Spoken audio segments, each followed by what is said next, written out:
Buenas tardes. Varios niños han muerto en esta pandemia trágica que vivimos, no del coronavirus, sino de un síndrome que sobreviene varias semanas después de haber tenido el COVID. Muchos niños han perdido a sus padres, muchos niños han perdido a sus abuelos y muchos niños mueren cada día, hoy mismo, en Palestina, en Siria, en Irak, en Afganistán. Es imposible no pensar en ellos al leer los textos que siguen. Grecia, este país pequeño en la geografía y tan grande en su historia y en su aporte a la cultura y el arte universales, estuvo marcado en el siglo XX por una serie de vicisitudes y tragedias. Luego de las guerras balcánicas de 1912-1913, vino la Primera Guerra Mundial y enseguida, con la derrota en la contienda con Turquía que siguió a aquella, sobrevino la catástrofe del Asia Menor de 1922 con sus secuelas de centenares de miles de muertos y cerca de 2 millones de refugiados que perdieron para siempre sus tierras patrias.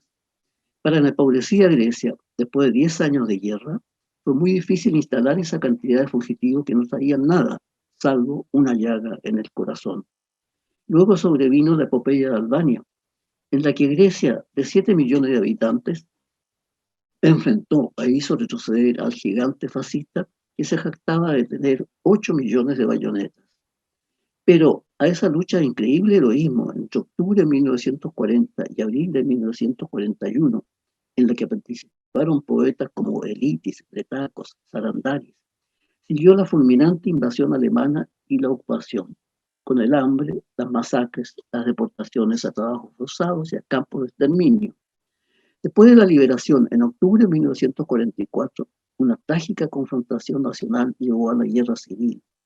Cruenta contienda 1947-1949, que dejó aún más ruinas y dolores. Pero faltaban todavía otras pruebas. La dictadura de los coroneles entre 1967 y 1974 y la tragedia de Chipre, invadida en julio de aquel último año por fuerzas turcas, pero que permanecen hasta hoy ocupando casi el 40% del territorio y que expulsaron de sus casas y propiedades a más de 200.000 personas, convirtiéndolas en refugiados en la parte sur de su propio país. El trágico siglo XX de Grecia se ha señalado en lo espiritual por un florecer poético realmente extraordinario. Podríamos preguntarnos, ¿qué otro país grande, poderoso, que no haya sufrido las vicisitudes de 5 guerras en medio siglo, ha ofrecido al mundo en el lapso de solo unas 7 décadas tantos grandes poetas como la pequeña Grecia? 6 poetas de estatura universal han llevado a Grecia y a la lengua griega a todas las latitudes: Cavafis, Kazantzakis, Seferis, Richios, Retacos, Elitis, cada uno de ellos con rasgos enteramente originales y a la vez todos ellos con profundas raíces en la larga tradición que viene desde Homero y en la realidad contemporánea de la tierra griega. La vida de Yanis Richios estuvo inmersa en aquellas vicisitudes del pueblo griego a que hemos aludido.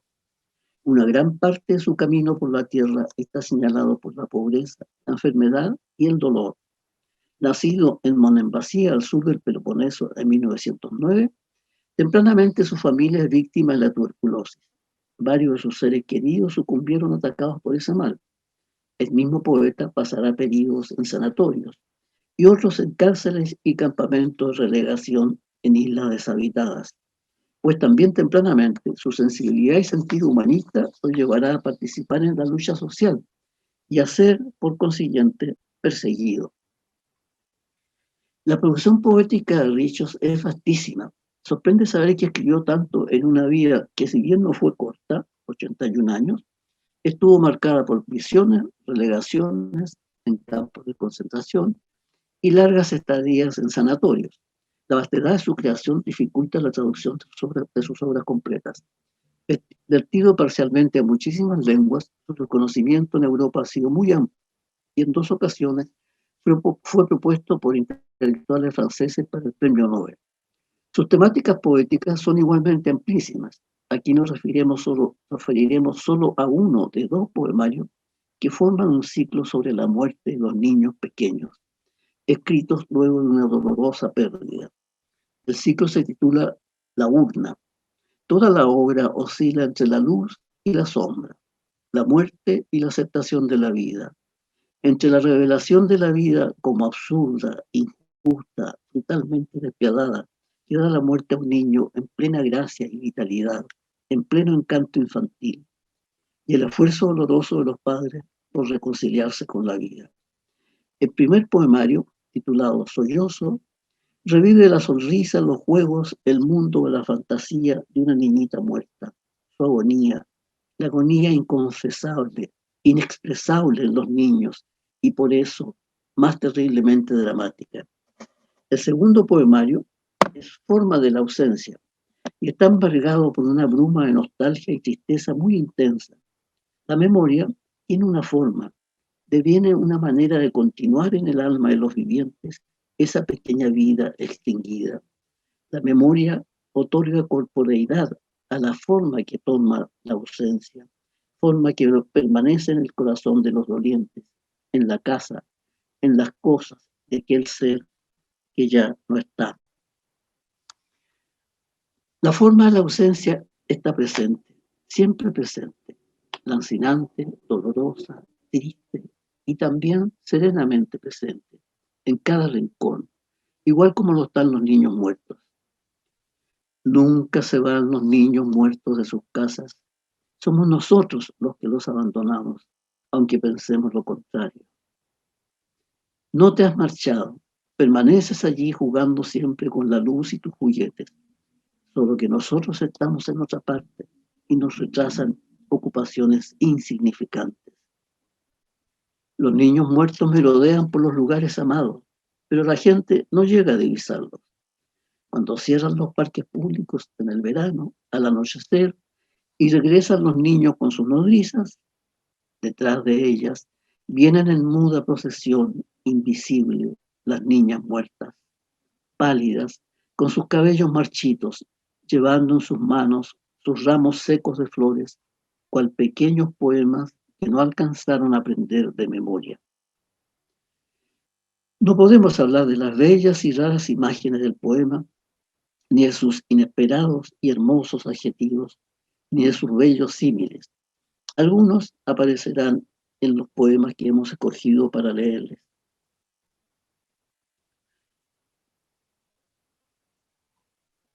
Nunca se van los niños muertos de sus casas. Vagan por allí, se entremeten en las faldas de sus madres a la hora en que ella prepara la comida y escucha hervir el agua como si estuviera estudiando el vapor y el viento. Siempre allí. No se marchan los niños muertos. Se quedan en la casa y tienen una marcada predilección por jugar en el pasadizo cerrado. Y cada día crecen en nuestro corazón, tanto que el dolor en nuestro pecho no es ya por privación, sino por el exceso. Y si a veces las mujeres lanzan un grito en el sueño, es que de nuevo sienten los dolores de cuando los dieron a luz. De cuando en cuando, en el crepúsculo de la primavera, un niño se levanta y se va inexplicablemente, sin que nadie lo haya regañado. Se levanta con calma, sin avisar, de allí donde estaba sentado tranquilamente en el suelo. Y su lugar en el suelo permanece tibio, y la forma de su actitud vibra aún en el aire fresco, bosquejando otro niño de incandescencia blanquecina. Entonces, alrededor se reúnen como en torno a la fogata blanca las pequeñas ovejas. Un caballo blanco, alto, solitario, que brilla bajo la claridad de las estrellas, llora con grandes ojos humanos, con la cabeza erguida.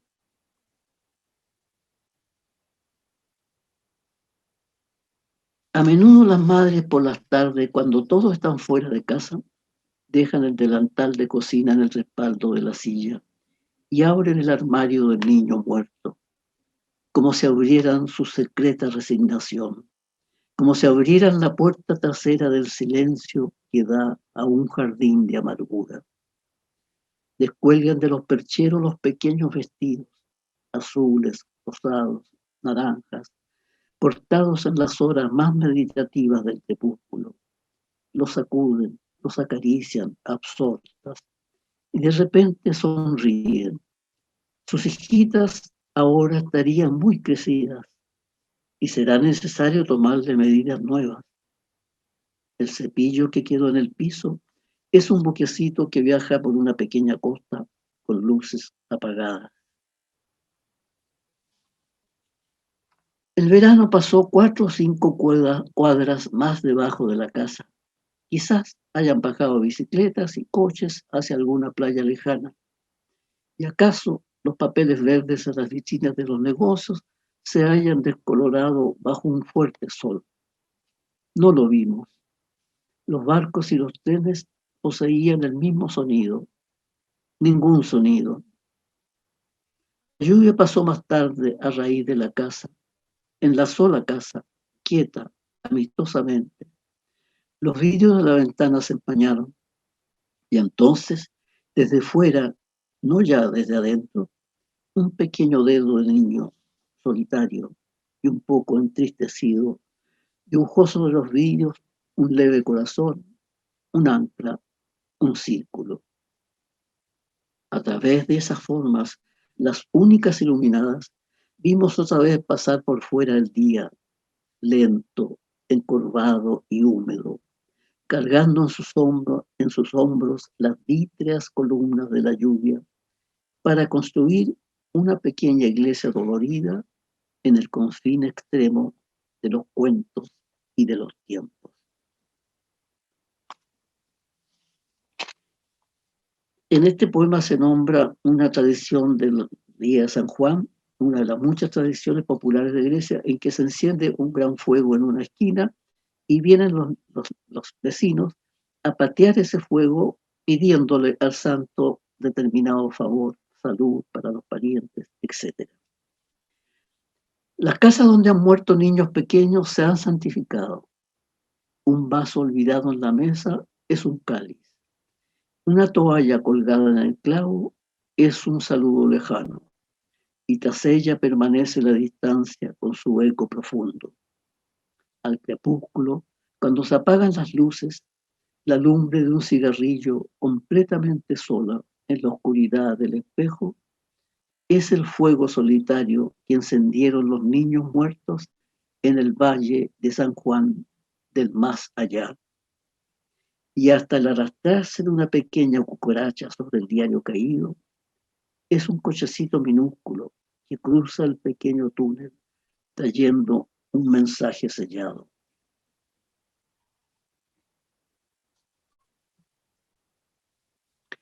No han cambiado en absoluto las niñitas muertas. Conocemos sus rasgos gentiles. Seguimos su transformación física, no por la muerte, solamente por el tiempo. Mientras viven en el otro jardín, tras la reja, sus labios son más silenciosos que antes.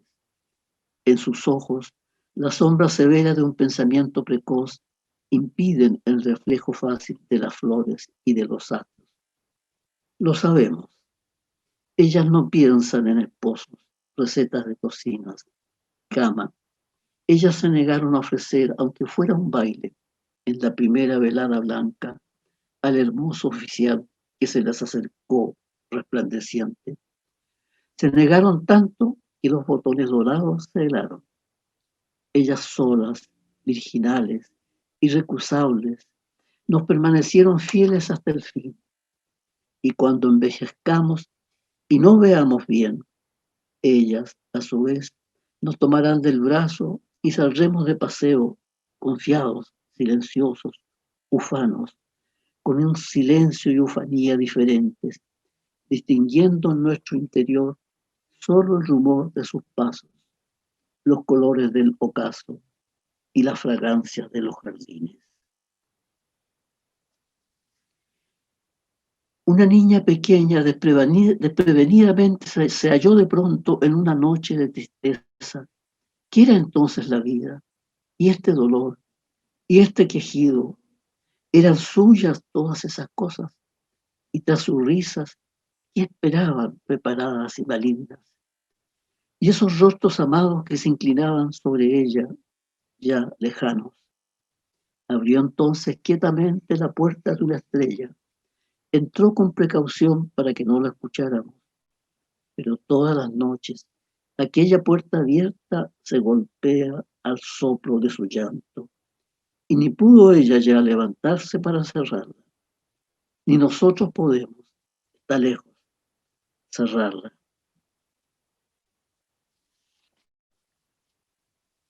Nadie habla en la casa, las palabras no las determina nadie, dicen unas cosas, entienden otras, van a otra parte, hacen rodeos completos para no herir la santidad inmóvil del aire.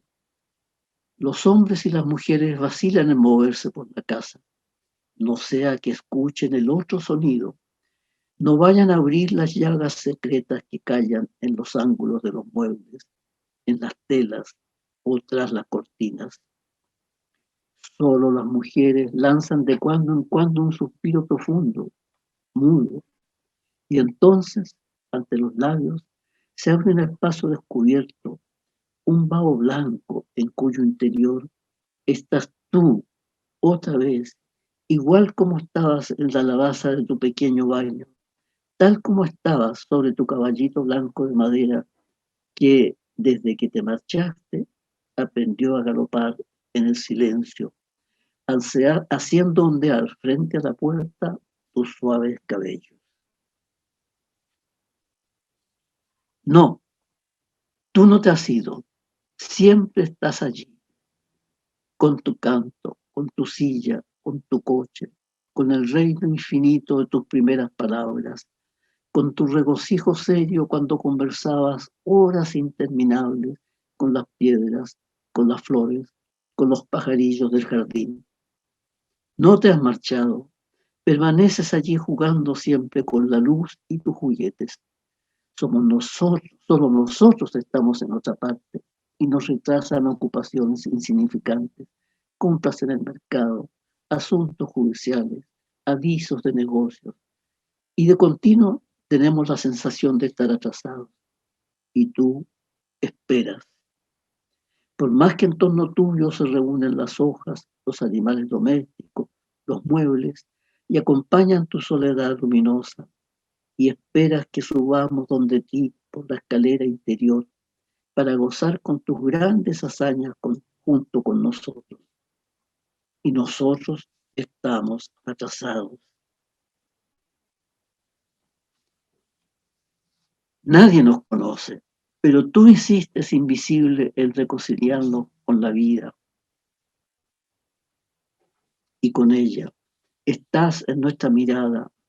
No nos negaremos a ver, a hablar, a movernos. Este joven acaso un día te hubiese llamado.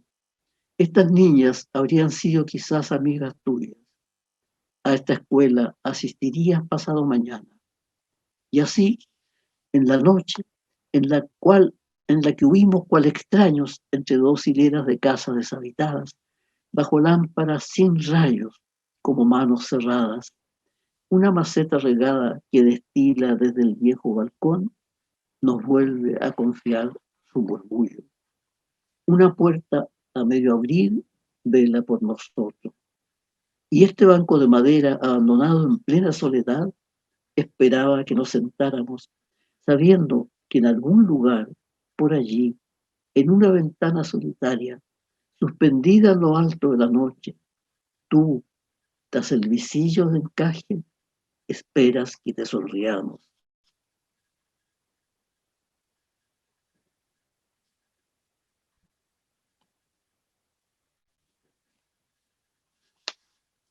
Desde la mañana, el repique interminable de las campanas. Te vamos a dar una explicación sobre la fiesta de resurrección en Grecia y en el mundo ortodoxo. Eh, en la iglesia que está sin luces está el epitafio. El epitafio tiene mucho sentido. Es el mismo sentido que tiene la palabra en castellano. Es la estatua de Jesús yacente, muerto, rodeado de flores, que está en la iglesia oscura. Es también la procesión que se hace el Viernes Santo llevando esa estatua. Eh, También existe la tradición muy antigua de que las mujeres, las dueñas de casa, reciben la luz cuando se anuncia la resurrección y el sacerdote dice, Cristo ha resucitado, y la gente responde, en verdad ha resucitado, se acercan las dueñas de casa y toman luz del candelabro del sacerdote, la llevan para la casa y encienden entonces los iconos que habían estado oscuros durante toda la Cuaresma. El icono principalmente que hay en en todas las casas es el de la Virgen. Y por último está la tradición de pintar los huevos de rojo para después hacer un juego de entrechocar los huevos. Desde la mañana el repique interminable de campanas. Después de las 2 abrieron los negocios. La gente se echó a las calles, compraron los juguetes, los cirios para los niños, con cintas celestes o rosadas. Las madres de los niños muertos tomaron el bus para el cementerio. La tarde estaba hermosísima. La iglesia alta, profusamente iluminada, con sus puertas abiertas de par en par. La niesta tristeza del gran muerto. El hálito de la primavera batiendo las llamas de los cirios. La insoportable belleza del mundo en la desolación de aquella dentro del tiempo, fuera de la muerte. Y tú estar ausente. Cuando la procesión volvía al barrio, fulgurando por las velas y los fuegos de artificio, lo adivinamos. Bajo las flores blancas estabas tú también una vez más, tú sonriendo y conociendo nuestra pena, mientras que al final del cortejo, muy al fondo, seguían en silencio las pequeñas cruces del cementerio de los niños, bajo los sonidos de las severas matracas, hasta el pórtico de la iglesia, esperando a un lado, junto a nosotros, la resurrección, resucitadas ya en nuestro corazón. Después cruzamos bajo las escaleras de la estación, volviendo a casa con los cirios apagados. El epitafio se había quedado completamente solo en la iglesia, cual una triste colina de flores.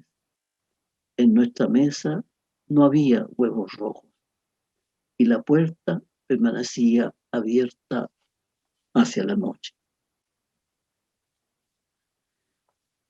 Vive pues la ausencia, con nosotros o sola nuestra vida. Gesticula imperceptiblemente, calla, se deteriora, envejece, como una existencia verdadera, con la sonrisa muda que arruga poco a poco los labios y los ojos. La existencia medida según nuestro tiempo, perdiendo colores, acrecentando su sombra. Vive y envejece junto con nosotros y se acaba con nosotros y permanece en lo que dejamos. Y debemos cuidar cada movimiento y pensamiento nuestro y cada palabra, porque en lo que respecta a aquello que falta, ahora solo nosotros llevamos íntegra la responsabilidad. Los anocheceres del verano. Los anocheceres del verano, a la hora en que cierran los parques públicos y las niñitas se vuelven a sus casas con sus nodrizas y otras más pequeñas van en sus cochecitos, ya dormidas. Detrás de ellas vienen en muda procesión, invisible, las niñas muertas, pálidas, con cabellos marchitos, llevando en sus manos atados sus ramos secos de flores, cual pequeños poemas que no alcanzaron a aprender de memoria. Se detienen a lo lejos y miran las cintas y los juguetes colgados en los kioscos, la humilde vitrina iluminada del bazarcito vecino, y dejan en cada paso un espacio interior que llena de inmediato una sombra violeta y rosada. Llegan hasta frente a sus casas, miran las ventanas de sus cuartos de niño cerradas, alzan la mano un instante, pero no golpean. Adentro, los padres escuchan el golpe, dejan caer la servilleta en la mesa, como si cayera una gran hoja seca sobre el tiempo. Abren la puerta. No es nadie. Solo divisan las estrellas marchitas, el cielo vacío, el mundo vacío. Muchas gracias.